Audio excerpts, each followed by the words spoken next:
দেখছেন নক্ষত্র, সবার আগে সবার পাশে। ফিরে এলাম বিরতির পর। শুক্রবার শিলিগুড়ি সাউথ কলোনিতে রেল লাইনের ওপর এক যুবকের মৃতদেহ পড়ে থাকায় চাঞ্চল্য ছড়িয়ে পড়ে গোটা এলাকা জুড়ে। শুক্রবার ভোরবেলায় এলাকার বাসিন্দারা কাজে বেরোলে তাদের নজরে পড়ে যুবকটির মৃতদেহ। দেহের মধ্যে সেরকম কোনো ক্ষতচিহ্নর দেখা পাওয়া যায়নি। ঘটনাস্থলে পুলিশ এসে মৃতদেহটি দেখে প্রাথমিক তদন্তে অনুমান করেন ট্রেনের ধাক্কায় হয়তো যুবকটির মৃত্যু হয়েছে। পরে শিয়াল কুকুরে তাকে খেয়েছে। যুবকটির দেহের বুকে পুরো মাংস উপড়ে ফেলেছে জীবজন্তুরা। এলাকাবাসীরা জানান, যুবকটিকে তারা ওই এলাকায় কোনোদিন এর আগে দেখেনি। কোথা থেকে এসেছিল তাও তারা জানেন না। তবে মৃতদেহের পাশে যুবকটির ব্যাগ পড়েছিল। অজ্ঞাত পরিচয় যুবকের দেহ দেখতে প্রচুর মানুষ ভিড় জমান ওই এলাকায়।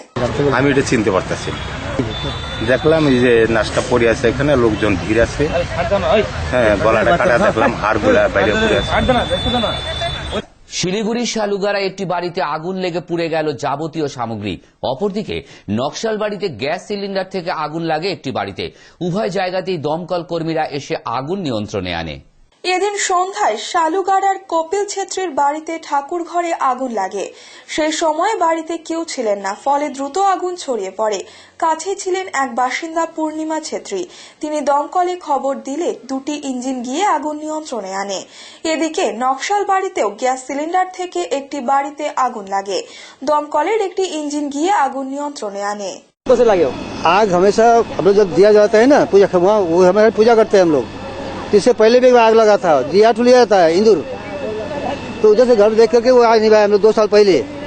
और ये बार भी ऐसा ऐसे हमको लगता है इंदूर से ही हुआ। क्या ऐसे आग तो लगने का कोई कारण नहीं है वहाँ, खाली पूजा करते हैं हम लोग, कुछ नहीं करता है। कोई पुराना घर, ठाकुर घर। लगभग क्या क्या जल गया, क्या नुकसान हुआ?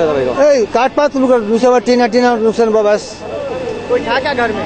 नहीं, कोई नहीं था घर में। শিলিগুড়ি থেকে অপহরণ করে নিয়ে যাওয়া নাবালিকাকে বর্ধমান থেকে উদ্ধার করল এনজেপি আউটপোস্টের পুলিশ। গ্রেপ্তার করা হয়েছে 3 যুবককে। এরা সকলেই বর্ধমানের পূর্বস্থলীর বাসিন্দা। বৃহস্পতিবার তাদেরকে গ্রেপ্তার করে আনা হয়। ধৃতদের নাম সংগ্রাম পাল, সাগর পাল, আক্তার শেখ। এ বিষয়ে শিলিগুড়ি কমিশনারেটের ডেপুটি কমিশনার অফ পুলিশ জানান, মোবাইল কলের মাধ্যমে রকি নামক এক যুবকের সঙ্গে পরিচয় হয় শিলিগুড়ির সাউথ কলোনির নাবালিকাটির সঙ্গে। ফোনে রকি মেয়েটিকে বিয়ের প্রস্তাব দেয়। তাতেই রাজি হয়ে রকির কথা শুনে মেয়েটি বাড়ি থেকে কানের দুল, মোবাইল ও 1,500 টাকা নিয়ে পালিয়ে যায়। হাওড়া পৌঁছতে রকি মেয়েটিকে নিতে আসে। তার সঙ্গে 3 জন বন্ধুও ছিল। এরপরেই তারা মেয়েটির বাড়িতে মুক্তিপণ চেয়ে ফোন করে। সঙ্গে সঙ্গে মেয়েটির বাবা এসে পুলিশে খবর দেয়। পুলিশ মোবাইল ফোন ট্র্যাক করে পূর্বস্থলীতে পৌঁছে সেখানকার পুলিশের সহযোগিতায় রকির মোবাইলে ফোন করে টাকা কোথায় নিয়ে যেতে হবে জানতে চায়। এরপর রকি তার বন্ধুদের নিয়ে ওই জায়গায় পৌঁছে যায়। ঠিক সেই সময় সাদা পোশাকের পুলিশ গিয়ে তাদের গ্রেফতার করে, কিন্তু ওই সময় রকি পালিয়ে যায়। তবে বাকি 3 জনকে ধরে ফেলে পুলিশ। বর্তমানে তাদের শিলিগুড়িতে আনা হয়েছে। শুক্রবার এনজেপি আউটপোস্টের পুলিশ ধৃতদের 14 দিনের পুলিশি হেফাজতে চাইলে 7 দিনের মঞ্জুর করেছে আদালত। তবে রকির খোঁজে তদন্ত চলছে বলেও জানান ডেপুটি কমিশনার অফ পুলিশ। খুব শীঘ্রই সে ধরা পড়বে বলেও আশাবাদী তিনি। মোহাম্মদ জামির মোর বাজার এনজেপি কমপ্লেন করেছে, ওর মাইনর ডটার হালিমা খাতুন 3 তারিখ থেকে মিসিং ছিল। কিন্তু উনি একটা নম্বর ফোন পেয়েছে, ওনার নম্বরে ফোন পেয়েছে, একটা কল পেয়েছে, বলছে তোমার মেয়েকে আমরা নিয়ে গেছি, তাহলে 1 লাখ টাকা আমাদেরকে পণটা ওইটা দিতে হবে, র্যানসামটা দিতে হবে। তখন ওইটা যখন পুলিশকে এরা খবর দিয়েছে, ট্রেস আউট করা হয়েছে, তখন দেখাচ্ছে এখানে বর্ধমান থেকে ফোন কলটা আসছে। যখন ট্রেস আউট করতে গিয়েছে পুলিশ, ওখানে ধরতে গিয়েছে, ওর মেয়েটাই ছিল ওখানে। ওর মেয়ের সাথে তারপর ওই যে ছেলেটা নিয়ে গেছিল আবার সংগ্রাম ছিল পাল, তারপর সাগর পাল, আক্তার শেখ, ওই সব। এটা পূর্বস্থলী সংগ্রাম পাল, সাগর পাল, এরা সব কম বয়সী ছেলেরা, 18-19 বছরের ছেলেরা। আর আক্তার শেখ ও 19 বছর, পূর্বস্থলী বর্ধমান।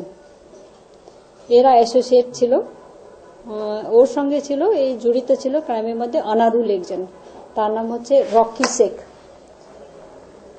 ও বর্ধমানের, ও কিন্তু পালিয়ে গেছে। অন্যরা ফের সময় একটা বিজ্ঞাপন বিরতির।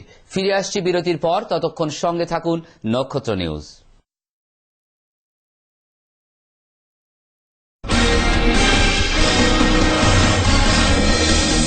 আপনারা দেখছেন নক্ষত্র, সবার আগে সবার পাশে।